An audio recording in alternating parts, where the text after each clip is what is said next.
Hi, I'm Sarah Forster, news editor here at The National, and thank you for joining me for another episode of A Closer Look. Now, this week we are taking a more global approach to a topic, and that is the science of living longer. To do this, we have brought our health editor, Nick Webster, into the office to tell us a little bit more about how we might reach the triple figures. Anyway, Nick, thanks for joining me. Hi, Sarah. So, first of all, this is a topic you've been covering recently, but also just in more general over the last few years. Just explain a little bit for the people watching, what are you referring to when you say longevity? Okay, longevity, it's a bit of a misconception about what it means. People think it means living to this long age of maybe 110, 120, which is still very unusual. Generally, you have longevity and you have lifespan. Mm-hmm. Lifespan is your common sort of age. And then longevity is living longer but healthier, which is the crux here, really. And that's become an industry and a science in itself, really. Okay. So that's the difference. So yeah, living those last 20, 30 years of your life in a good state. So you're deteriorating, but not to the extent where you can't get up and walk out, have some fresh air, you can't sit down and read the paper or converse with your friends because you're that ill, in effect. So yeah, longevity is very important as we get older.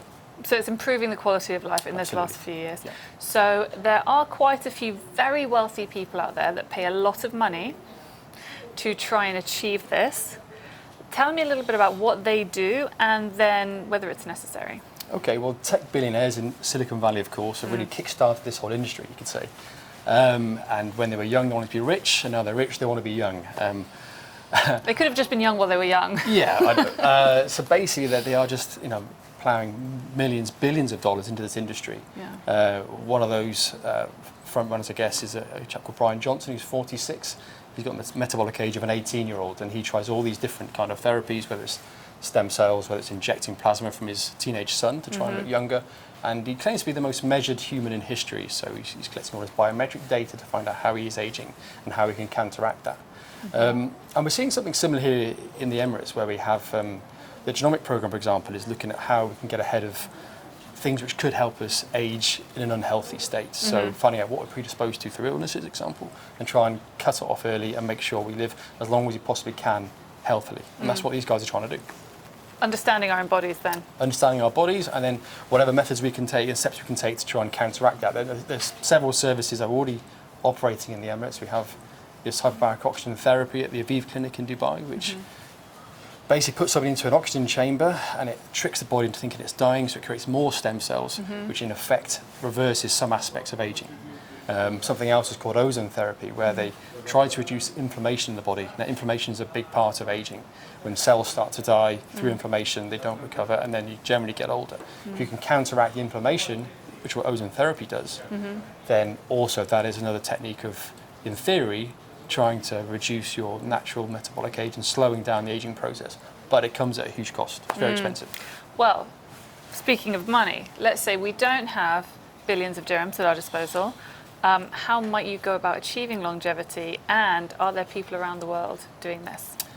Well, there is no real magic pill to this. There is no elixir of youth, should we say. I mean, you can probably argue that it is basic common sense. It's living well. It's, it's eating in moderation. It's sleeping well. And of course, it's doing exercise.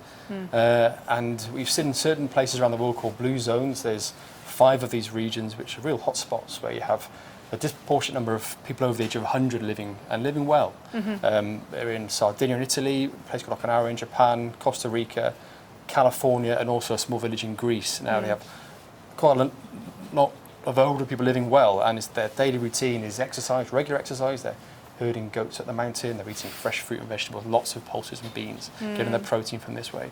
They're having good social interactions with their friends, and there were 9 different aspects which they all had in common, and these blue zones are quite important to learn from, though, to see how we can all incorporate some of these good habits to make us all live longer for healthier. Interestingly, they all seem to be warm countries. Yeah, they're nice places to live, that's for sure. Yeah, very nice places. Holiday to destinations live. almost. Yeah. But yeah, I mean, things having a purpose as well was very important in these blue zones. All these people had a reason to get out of bed in the morning, and they all had good social interaction, close to their family units, lots of friends. And I said eating and drinking in moderation, and even drinking alcohol, going to having a glass of wine with some friends and having a conversation. But it was very good for people's mental health and getting them out and keeping them young. And probably negates the minor damage that maybe it does to your liver in the meantime. Absolutely, yeah. I mean, inflammation is a big thing, stress. If you can take stress out of your life, and that's a big factor in this, that helps keep you young for sure. And where was it that you were telling me that it's offering an incentive for you to actually move your parents closer to your house? Yeah, Singapore is one of these places which could be added to the blue zone imminently because of the tax breaks it offers people who bring their families, their older parents, closer to within 500 metres, I think, of living where they live. So in effect, they retain that family unit, and the retirement homes, they offer a service, but not the healthiest of places to live. If you're with your family, which your loved ones in effect, then that is also conducive to living better and longer. So they offer tax breaks to people who do that in Singapore, which is another interesting idea to help people live longer. Very interesting. Now, there is obviously an aspect to this that we haven't covered yet, which is if everyone starts living longer and much more actively in these longer lifespans, what effect does that have on infrastructure in countries? Yeah, it has a cost, of course. Social care is a massive cost all across the world, as people do tend to live longer. In this region, the Middle East, people are aging faster than anywhere else in history because of changes to healthcare and just general advancements in society here. But that has a social care cost going forward. If you retire at 65, you stop paying into the system. How do you pay for then 30 years of retirement or 40 years of retirement? I mean, some of these experts are saying we could live to the age of 120, 150, even older. And in the UK in particular, every baby born after 2013, a third will live beyond the age of 100, which is quite stark. With the NHS as well, considering the cost that comes with that, that's quite a big thing. It is. Now, I'm going to let you go in a second, but as I have the National's health editor sort of hostage for a minute, I'm going to ask you, in your wisdom, you've been doing this a long time, you know a lot about health. What's your one snippet of advice that you would give people to improve their health, to live longer, to have this longevity of which we've just been talking about? Well, we can't all afford this hyperbaric oxygen therapy treatment. That's very expensive. But in my experience, I think having a dog is very good because it gets you out of the house twice a day. There's 50 minutes of exercise every day. That's one thing which you have to do if you've got a dog. You've got to walk the dog. Having that, someone to sort of wag its tail and welcome you in at the house after a day's work. That's also good. That social interaction, unconditional gets you love. out speaking to people, unconditional love as well. So yeah, having a dog's a great way to get out there and help us all a little bit younger, I think.